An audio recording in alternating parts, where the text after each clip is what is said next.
All right, so we're back. So now it's 12:30 p.m. I'm still getting unloaded. My 14-hour clock is getting lower. Good thing my pickup is close. So it's one of these situations. My 14-hour clock is getting lower because it's already 12:30. And what time did I say I got in? 9:30 a.m. So 10:30, 11:30, 12:30. They've already got their good 2 hours. So we're getting into this third hour. And so I call Heidi and I tell her, I've been patient, but I think we should start billing for detention time. She agrees and tells me to get it documented and they will pay. I also call Kevin, the site manager. He's my point of contact. And I tell him the same thing, that I've been patient, but now I'm cutting it close for my next job. I ask him, will he get his driver to unload me and stage it on the ground instead of going all the way around the building and loading it onto the roof? Because that's what they were doing. This guy, he was like unloading my trailer and driving all the way, like a parking lot away, and going around and uploading it to his crew that was on the roof, instead of just like getting them on the ground. He could have unloaded me in like 20 minutes, then started taking them to his guys. So I tell this to Kevin because this is what's been taking so long. And he agrees. And I say, come on. Right? To myself. So I'm like, I got stuff to do, right? So this is why I also booked the load yesterday with only a 20-mile deadhead. So I'm only having a 20-mile deadhead, but I knew my 14-hour clock would be low, and just in case of slow unloading time like this, because of those two reasons, that's why I was more inclined to book this load so close, and I'm glad that I did. You're going to hear me say this a lot, but we got to take initiative. At the end of the day, this is our show, and I say right here, this is our show, right? So let's continue. Here's a picture of this installation that I took up there and rolled my tarps up at this point. But this is when I first got there around that 9:30 time frame. All right, so that's that. It's right here in the book. You can come take a look at it. I got all the little pictures in here to go with the stories and with the lessons. So 1:15 p.m. I'm finally out of there. So 9:30, 10:30, 11:30, 12:30, 1:30, almost 4 hours later, right? Everything moved much faster once I made my phone calls. I only have 20 miles to deadhead, but still, I got to make it happen, right? Sometimes people will just walk right over us if we let it. This is what separates, like a business owner more so from an employee.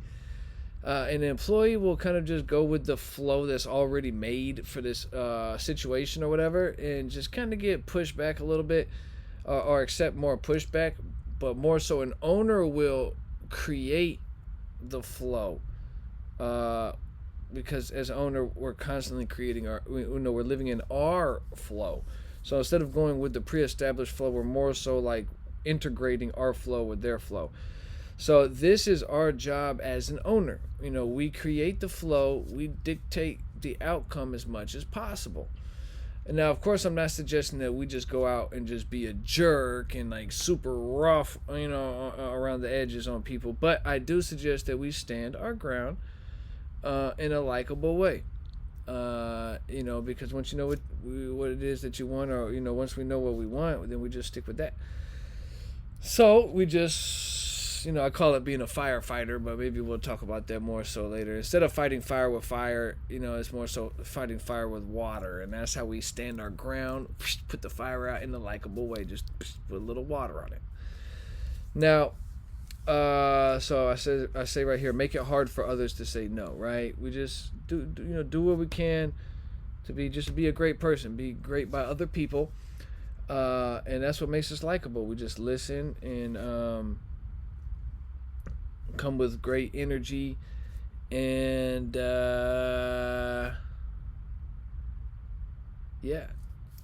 we just do what we can to make it hard for others to say no. And if we're doing bringing something to the table and bringing value and bringing good energy, and we're doing all these things that we do just on a constant basis, then the more that we do, the better. We make it harder for somebody to say no, because they like having us around. They like, the value and the assistance that we bring, right? So that's something to keep in mind. 1:40 p.m. I make it to my next pickup spot. This is in Richmond, South Carolina. I pull in, park by the other trucks that are loading, and I talk with another driver for a moment. Then the young woman who is in charge of the whole place, she appears, and she's really nice, and we get started on the logistics of loading. There was like 4 different loads, and we were just deciding what we wanted to do as far as how we were going to break down the loads and weight thresholds and etc. So no big deal really, but 1 hour later, I'm already, I leave. I have 4 concrete pieces, is what I have on my trailer now, is what I'm writing.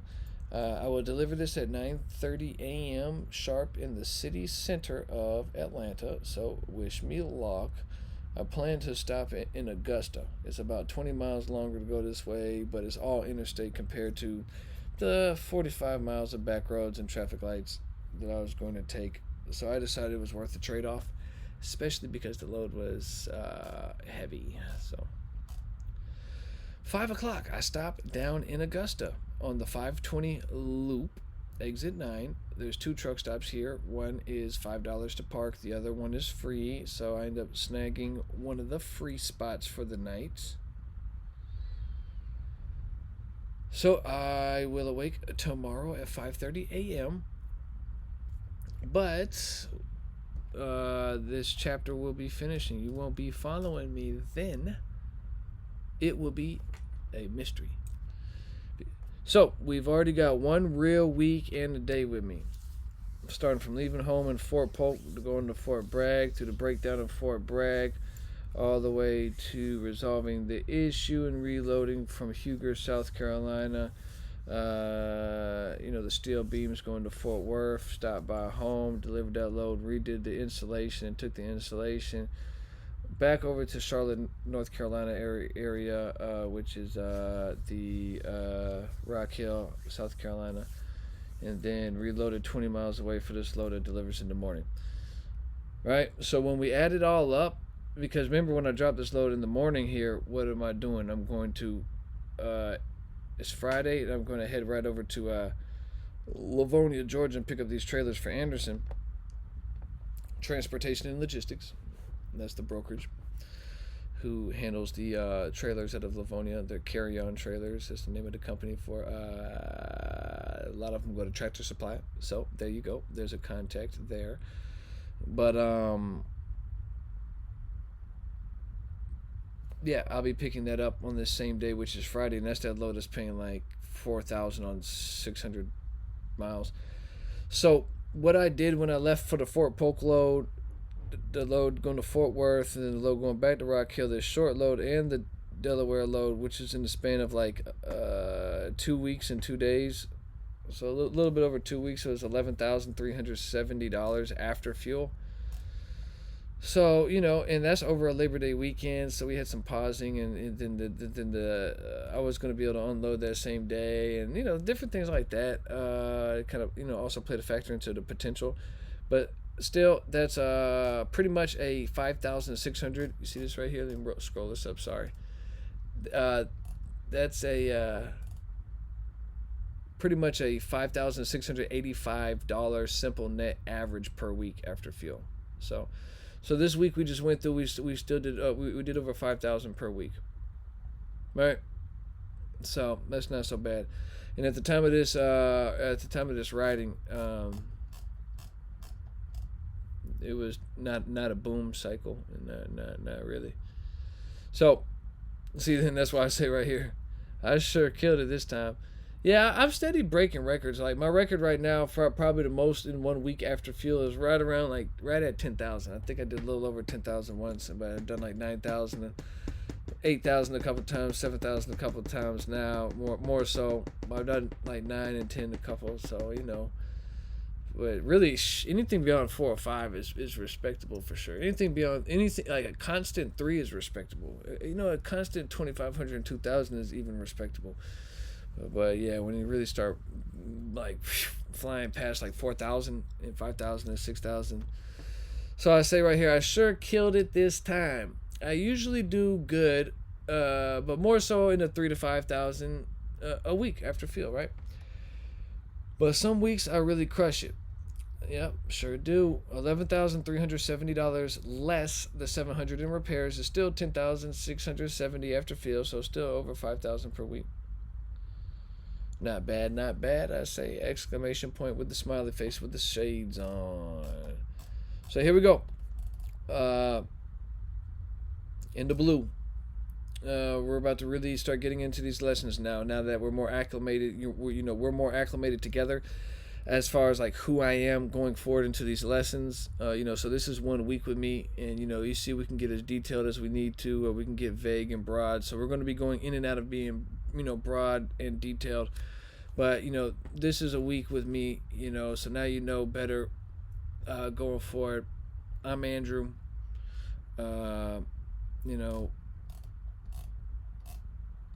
11 years later,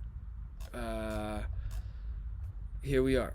So I'm doing what I can to just place my experience in a place that's easy to just digest, and just like you're going to hear me keep saying, like, power and proximity, like just spending time with people who've already done what it is that you want to do. It starts to rub off on you, and their confidence and their stature and their attention span, what they're focused on, and their demeanor and etc. Okay, so here we are. We're picking up speed now. We just spent a whole week together, made a little over $5,000 even after repair per week. So that's pretty great. Here we go. So now that we are starting to get, now we get to start getting the knowledge that it takes to be in this same type of position, right? Doing what it takes to write your own story of success. Exactly, right? Because at the end of the day, it is our perception, our awareness. We have to make it happen for ourselves, ultimately. We have to be the one out there making it happen. Okay, so mentality plays a big part. You'll see as we go forward, and it gets more and more obvious, doesn't it? So now that we know much more than we did when we started, as far as like getting to know me and who I am and what I'm doing and all that good stuff,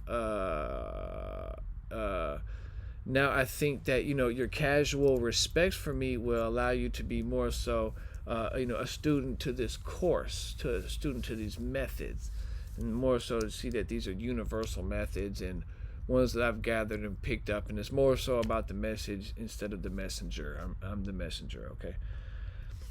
A student who have done right will also become a master and the next teacher. You're the next teacher.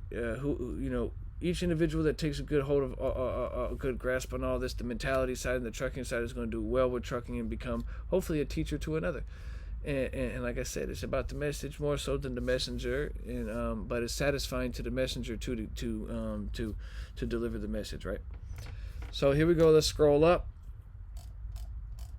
I said I really, really, really wish I had all of this information when I started.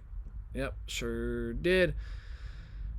I sure do. I would be in a much further place financially right now, but that's okay. I have it now, and I'm sharing it with you. So let's do this! Exclamation point. Smiley face with his eyes closed and his teeth out.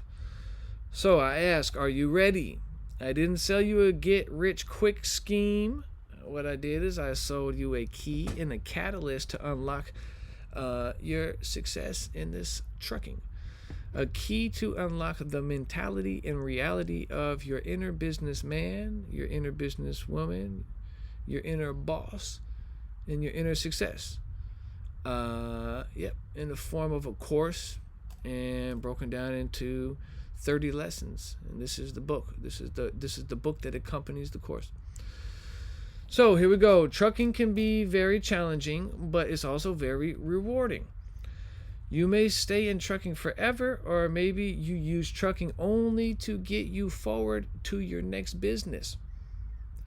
Right? Maybe you do 5 years, 10 years, 15 years, and you just you're entrepreneur. You more so become an investor, or you open up a restaurant in town, or you open up a retail location, or some type of business or service.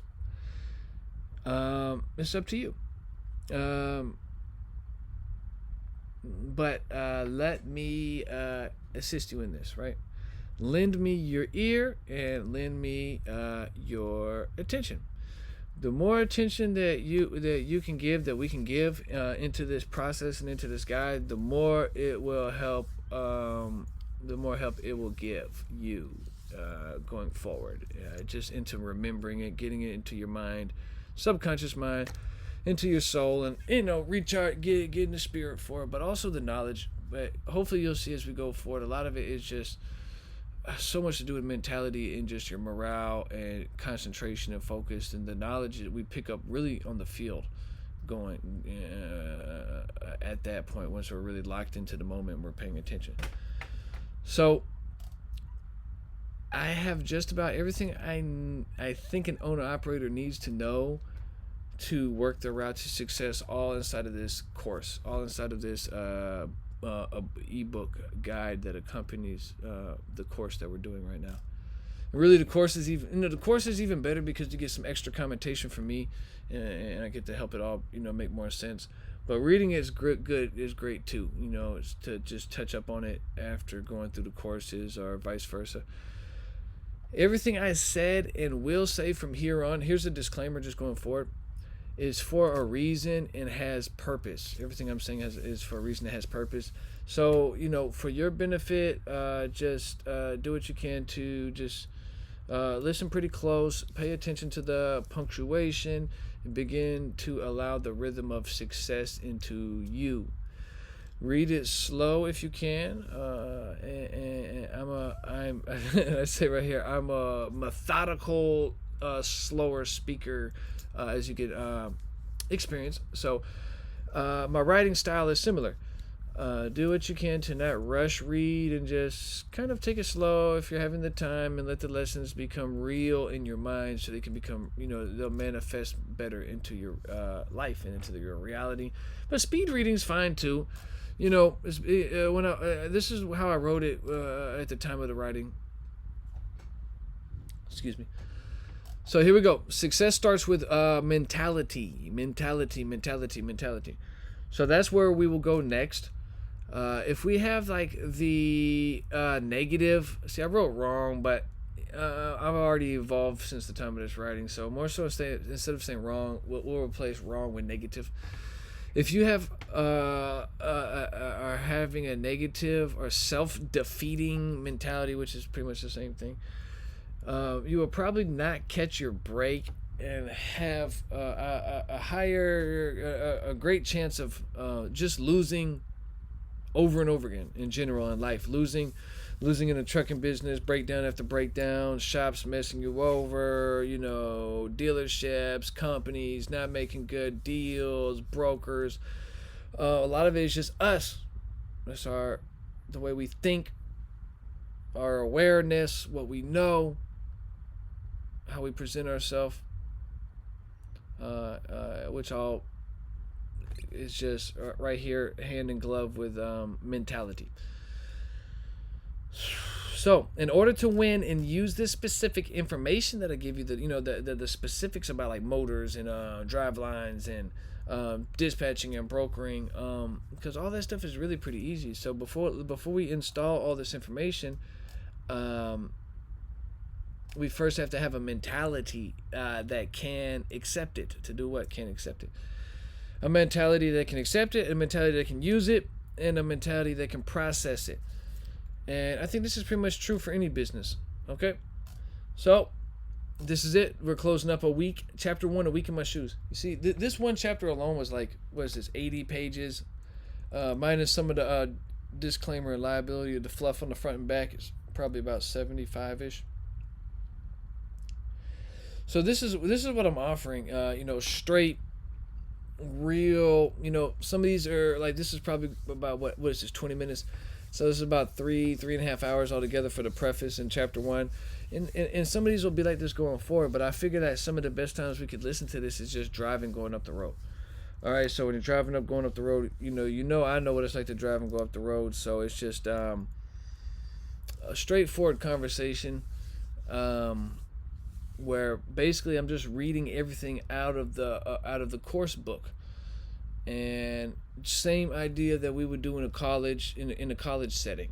With so much being digital now anyways, I think it just makes good sense to have this conversation. All right, so I'm closing it up right here for chapter 1. Let's get ready to go ahead and continue into chapter 2. If you've already purchased h2st.org, then don't worry, you can just continue on with the modules. If not, then this is where I inspire you to just come to one of my websites, h2st.org, andrewsmethod.com. Social media, Andrews_method, and you can just find one of the ways to get into the course, because there's pretty much multiple ways to find me at this point, at the time of this recording, and there's